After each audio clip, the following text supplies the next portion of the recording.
Oh, hello. You're just in time to see me make some soy-free, gluten-free, vegan meat substitutes. I'm going to make two kinds tonight. One is, I call it the BuckBean burgers, and the other one is BuckBean sausage. They're very simple. They only have 5 ingredients. And let's see what I do. Both recipes start with a can of beans. For the sausage, I use pinto beans. And for the burgers, I use black beans. You also need a teaspoon of better than bouillon, or a cube of bouillon, or a can of broth. Now I cheated. This is actually a beef base, but you really could use any type, vegetarian or vegan or any other kind you want. Start heating your beans over medium heat until they're nice and soft. Now for the sausage, there's a couple other ingredients you're going to need. You're going to need more salt, because sausage should be salty. I don't know exactly how much, just kind of guess. And the secret ingredient to make sausage taste like sausage is fennel seed. Just start tossing some in. No idea how much this is. Every time it's slightly different. There's quite a bit of them. Once the beans are nice and soft, you're going to want to blend them with either an immersion blender or with a blender. So I'm going to try this, see how it works.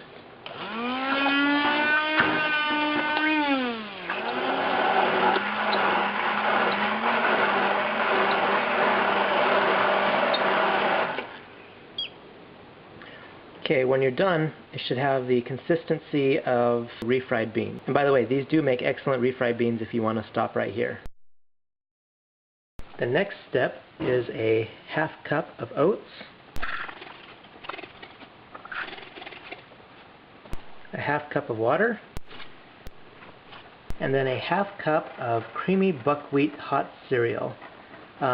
We get the Bob's Red Mill. It's buckwheat, but it's a special cut of it.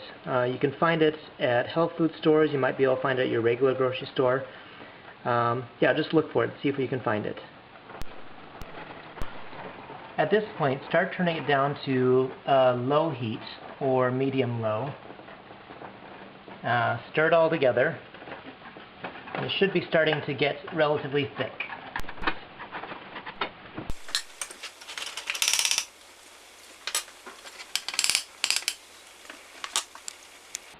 Once it's well stirred, cover both pans and let sit for about 10 minutes.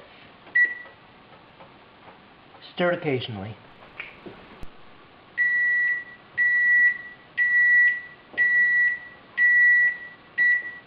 Okay, at the end of the 10 minutes, take the lids off,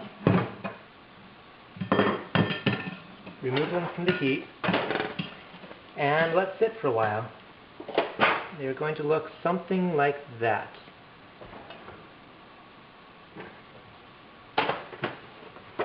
What you're going for is a consistency something like hamburger. One way to cool it down faster is, instead of letting it sit nice and flat, mix it up like this so that there's more exposed surface area, and that will cool it down a little bit faster. Once it's cool enough to handle, it'll also be less sticky, and that's the stage we want it to be in. For the next step, you're going to want to get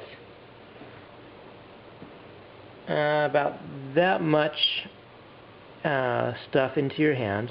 We're just going to call it hamburger. You can put that much hamburger into your hand, and you're going to flatten it out into essentially a hamburger.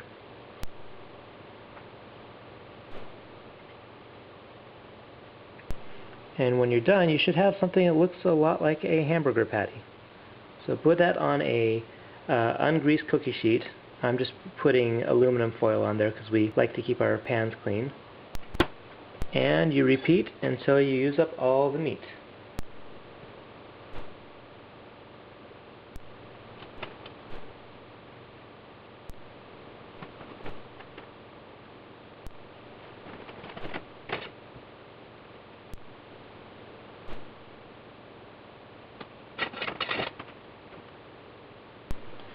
And the nice thing is that even though it has the consistency of raw hamburger, you can eat it.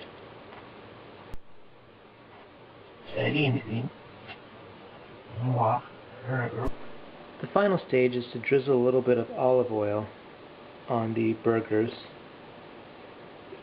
It just helps them to keep from drying out. So they just kind of rub it in a little bit.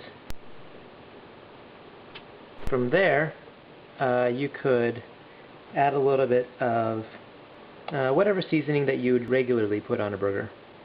And then you preheat the oven for 350 degrees. Once the oven is preheated, you take them, stick them in,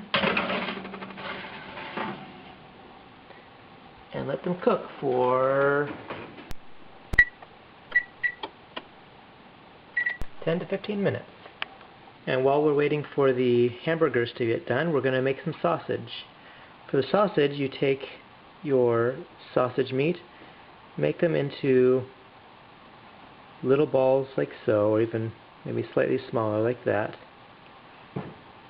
You can either round them out, depending on how you like your sausage, or you can just leave it rough like so. And you do this about 100 times.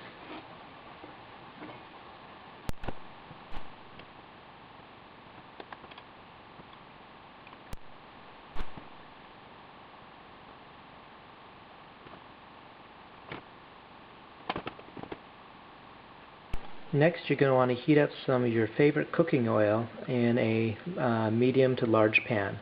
We love coconut oil for frying. It tastes really good.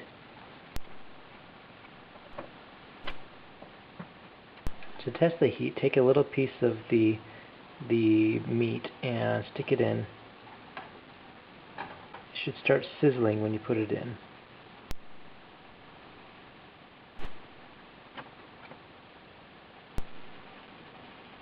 Okay, that's good. Then take some of your sausage, maybe half of it,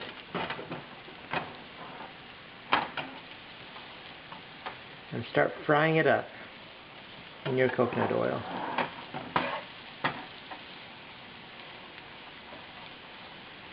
Try and get them evenly coated on all sides. And when they're brown to your liking, just put them into a bowl and get yourself some good old yummy, yummy meat. Once they're done cooking, you can also add a little extra spice if you choose to. Just depends on the way you like your sausage. And check and see if your burgers look done. They're already pre-cooked since they're just made of those other ingredients, so you just basically cook them until they look like they're ready to be done. And you got yourself your burgers and your sausage. There you go. Vegan, gluten-free, soy-free burgers and sausage. How? Good stuff. Hope you enjoyed it, and until next time, bye.